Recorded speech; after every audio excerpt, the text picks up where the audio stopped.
শুধুমাত্র মুসলিম ইমাম নিজ ধর্মের মানুষকে সতর্ক করার কারণে ইসকন থেকে সেই ইমামকে শেষ করে দেওয়ার হুমকি ও পরে গুম করা হয়েছে এবং গতকাল তাকে পঞ্চগড় বর্ডারে শেকলে বাঁধা অবস্থায় পাওয়া গেছে। বিষয়গুলোকে কিভাবে দেখছেন?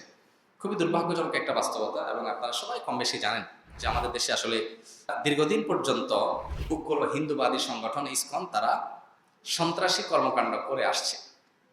আমরা মনে করি তাদের যে আমলনামা আমাদের সামনে আছে, ইতিপূর্বে যে আমলনামা আছে, যেমন 2014 সালে তারা ঢাকার স্বামীবাগে তারাবির নামাজে বাধা দেওয়ার জন্য চেষ্টা করেছে এবং তাদের নামে এই অভিযোগটা বেশ জোরালোভাবে উঠেছে। এবং 2016 সালে সিলেটে কাজল শাহ মসজিদে জুমার নামাজ পড়ার সময় লাউড স্পিকারে গান বাজনা বাজায় তারা ডিস্টার্ব করেছে এবং সেই ঘটনায় যারা বিরোধিতা করতে গেছে তাদের উপরে তারা হামলা করেছে সশস্ত্র। আপনি পার্শ্ববর্তী দেশ ভারতে মুসলমানরা যেখানে সংখ্যালঘু, সেখানে এই ধরনের কথা চিন্তা করা যায় যে একজন ইমাম নিজ ধর্মের মানুষদেরকে সতর্ক করেছে, তথাকথিত প্রেমের ফাঁদ থেকে মুসলিম মেয়েদেরকে বাঁচাবার জন্য সতর্ক করেছে, এইটুকু কাজ করার কারণে তাকে হুমকি দিয়ে শেষ পর্যন্ত তাকে উঠায় নিয়ে যাওয়া এবং সেকলে বাধা অবস্থায় পাওয়া যাওয়া।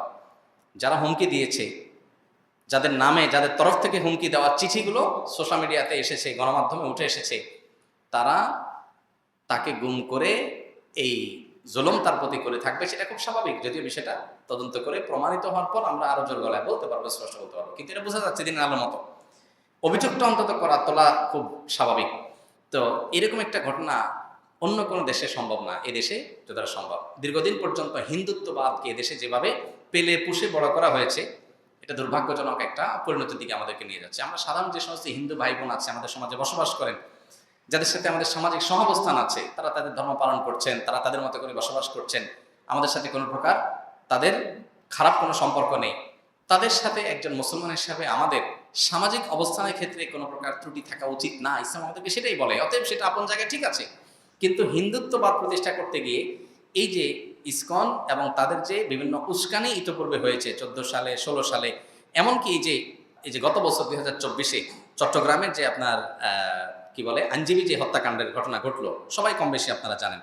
এই আইনজীবী হত্যাকাণ্ডের ঘটনায় তাদের তাদের অবস্থান, তাদের সম্পৃক্ততা দিনের আলোর মতো পরিষ্কার। সারা দেশে মুসলমানরা কিন্তু শান্ত ছিল, আমরা শান্ত থাকতে বলেছি, আইন হাতে তুলে নিতে নিষেধ করেছি। আজও পর্যন্ত তার বিচার কিন্তু কার্যকর হয়নি, শাস্তি কেউ পেয়েছে, এটা চূড়ান্ত হয়নি। এটা খুবই দুর্ভাগ্যজনক বাস্তবতা। 2019 সালে চিটাগাংয়ের বিভিন্ন স্কুলে মুসলমান শিশুদেরকে তারা প্রসাদ বিতরণ করেছে। এই বিষয়টি দিনের আলো মতো পরিষ্কার এবং বিভিন্ন নিউজে উঠে এসেছে। এবং তাদেরকে হরে রাম হরে কৃষ্ণ জপতে বাধ্য করার বা তাদেরকে দিয়ে জপানোর এই অভিযোগও তাদের ব্যাপারে উঠেছে 2019 সালে। এরপরে আসুন উগ্র হিন্দুত্ববাদীদের যৌন আগ্রাসন, এটা তো এখন অহরহ।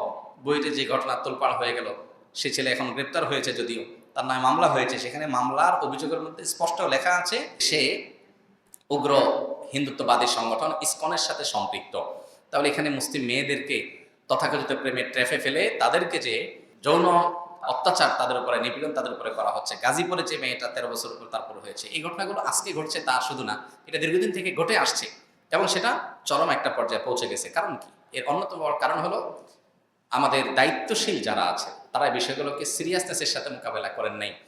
সাম্প্রদায়িক সম্প্রীতি দেশে বজায় থাকুক আমরা চাই, কিন্তু যারা উস্কানিগুলো দেয় তাদেরকে দমন না করে শুধুমাত্র মুসলমানদেরকে শান্ত থাকতে বলা এবং সাম্প্রদায়িক উস্কানি যেন না হয় সেজন্য বলা, এটা হাস্যকর। আপনি এই ইস্যুগুলো বন্ধ করেন, যে ইস্যুগুলো থেকে সাম্প্রদায়িক সম্প্রীতি নষ্ট হতে পারে। এই জন্য সংশ্লিষ্ট কর্তৃপক্ষ তাদের যথাযথ ভূমিকা নেবে, সেটা আমরা প্রত্যাশা করি, তাদের কাছে আশা করি।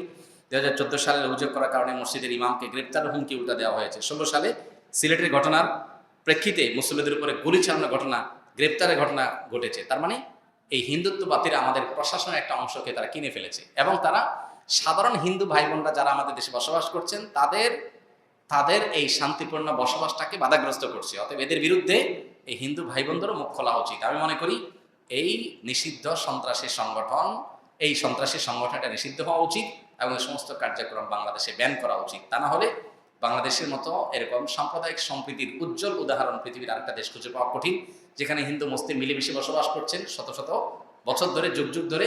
সেখানে এই ঐতিহ্য আমাদের নষ্ট করার জন্য তারা পায়তারা করছে। দেশের সামনে নির্বাচনকে ঘিরে দেশকে অস্থিতিশীল করার যে তাদের প্রক্রিয়া, এই প্রক্রিয়া বন্ধ করার জন্য এই ইসকনের সমস্ত কর্মকাণ্ড নিষিদ্ধ করা এটা সময়ের সবচেয়ে প্রয়োজনীয়তা। বিধায় তারা এই যে একজন ইমামকে মসজিদে তিনি তার কথা বলার কারণে অনেক অনবরত যখন হুমকি দেওয়া হয়েছে তখনই প্রশাসন উচিত ছিল এই বিষয়টার প্রতি নজর দেওয়া। দুর্ভাগ্যজনক যে সেই ইমামকে কোথায় সে ইন্ডিয়া বর্ডারের কাছে তাকে শেকল বাঁধা অবস্থায় পাওয়া গেছে, বিবস্ত্র অবস্থায়, নির্যাতিত অবস্থায়। খুবই ভয়াবহ একটা সিমটম। যদি এই সমস্ত ঘটনা পরিকল্পিতভাবে কেউ কোনো ফাঁদ তৈরি করে করছে কিনা, মুসলমানদেরকে অশান্ত করার জন্য করছে কিনা, সেটাও ভাববার মতো বিষয়। এই জন্য আমাদের খুবই সুচিন্তিত পদক্ষেপ নিতে হবে, বুঝে শুনে, জোশে জজবায় কোনো ভুল কাজ করা যাবে না। কিন্তু এই সন্ত্রাসী সংগঠন এবং তাদের কার্যক্রম এটা বন্ধ করার জন্য এই সমস্ত ইস্যুগুলো যথেষ্ট। একটা সমাজকে অস্থিতিশীল করবার জন্য যারা এরকম দীর্ঘদিন পর্যন্ত প্রকাশ্যে তারা সংখ্যালঘু হয়ে সংখ্যাগরিষ্ঠ মানুষদেরকে উস্কানি দিচ্ছে, মানুষ কতক্ষণ ধৈর্য ধারণ করবে? আমরা তো মানুষকে ধৈর্য ধারণ করতে বলবো, কিন্তু বাস্তবতা হলো সেটা খুব কঠিন। এই জন্য এ ব্যাপারে সংশ্লিষ্ট কর্তৃপক্ষ সর্বোচ্চ পদক্ষেপ নেবেন এবং এটা বন্ধের আন্তরিক চেষ্টা চালাবেন, সেটা আমরা প্রত্যাশা করি। এবং আমার মনে হয় যে এই সন্ত্রাসী সংগঠন বিশেষ করে এদেরকে নিষিদ্ধ করা, এটা শুধু মুসলমান নয়, শান্তিপূর্ণ হিন্দু ভাই বোনদেরও দাবি হওয়া উচিত।